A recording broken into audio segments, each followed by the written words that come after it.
Chapter 5 lasts a long time here. I could talk several hours on chapter 5. Okay, now we're going to be on verse 15 and finish it up right here. Everyone comes naked from their mother's womb, and as everyone comes, so they depart. You know the saying, from dust to dust. You were born without anything, you're going to die with nothing.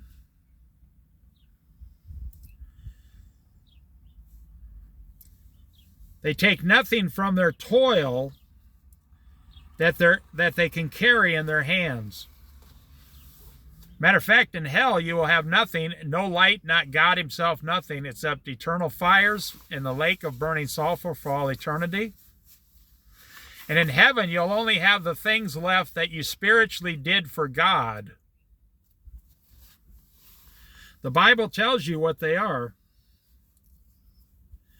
This too is a grievous evil. Imagine, let me tell you this. Just imagine this. Let's say you were going to go on a great vacation or a journey.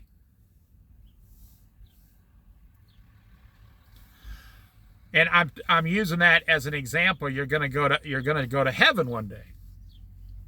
So let's say that's what you're going to do.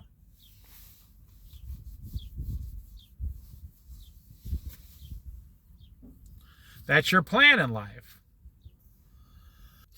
So you know how if you're going to fly in a plane, you pack a suitcase or 2 suitcases if you want to pay the carry-on fee or whatever.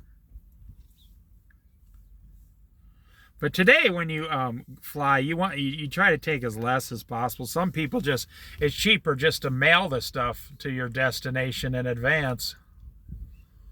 And then some people go down to the Goodwill and buy used stuff and then just give it back to the Goodwill at the other town and give it away. But if you were going on a great journey, would you spend the next 40 years accumulating possessions to take on your journey with you? No, you wouldn't do that, would you? You would start your journey, and along the journey, you would accumulate very few things, and you would give away most of the stuff as you traveled when you no longer needed it.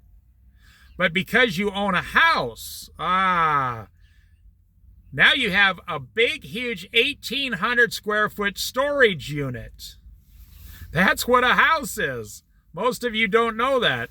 It's a place for you to store all of your junk while you go on vacation and go to work and leave the house. It's a place for you to store all your junk.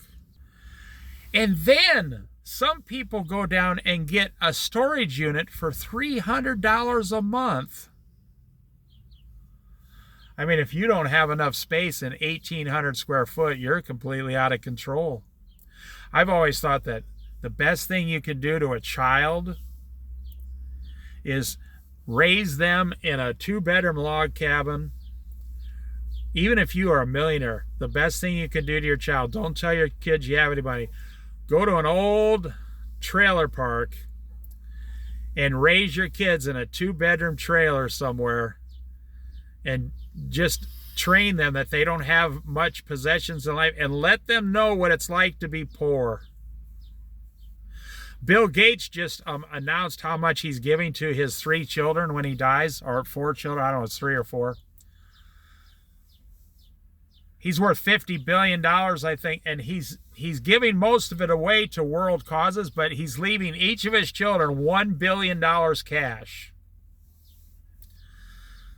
So, they'll each get $1 billion when Bill Gates passes away, like in 10 or 15 years. That's crazy. There's nothing wrong with money. But when you never know in poverty, most people lose their money. I've seen people lose more than $1 million in 1 year. I knew a lady who lost $4 million in 3 years at a casino. Then she lived miserable because she'd never been poor before.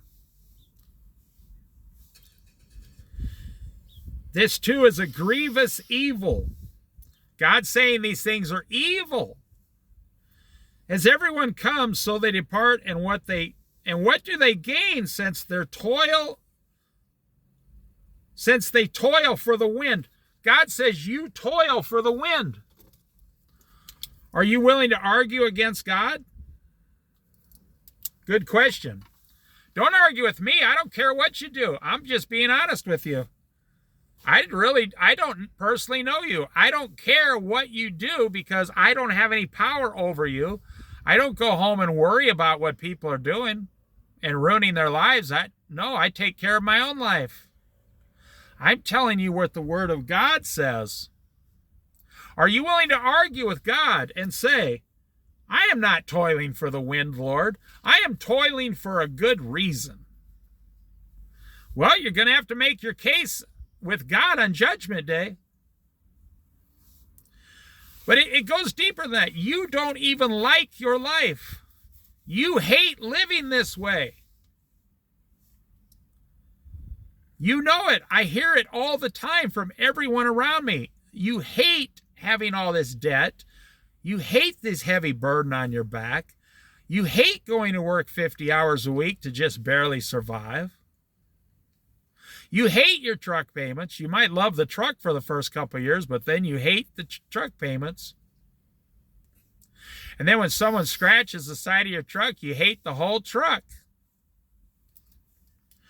All their days they eat in darkness, with great frustration, affliction, and anger. Listen to how God describes your life.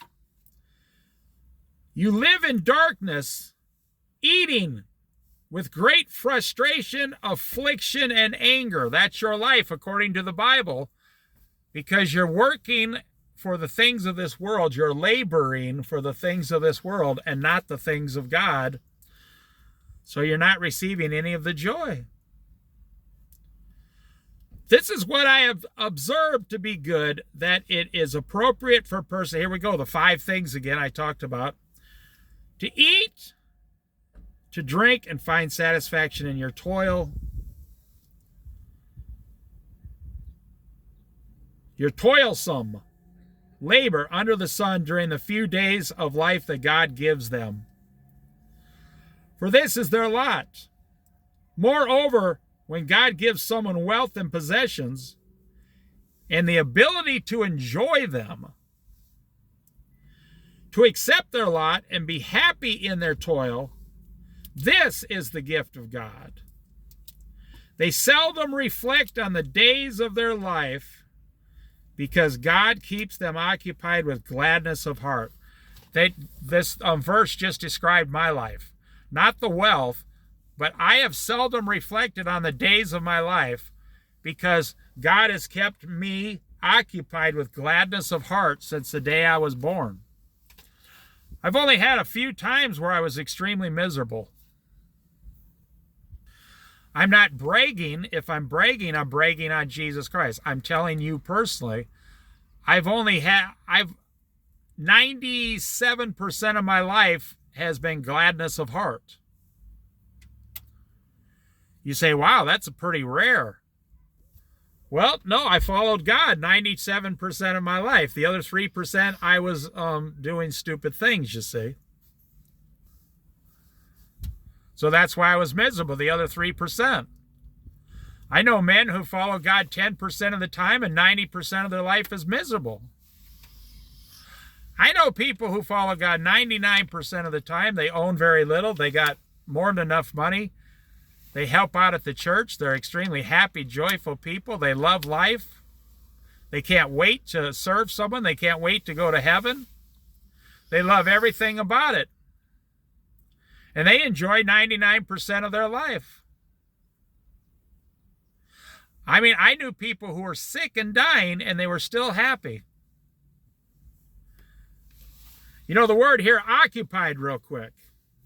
Are you occupied with gladness of heart, or are you occupied with the miseries and burdens of the world?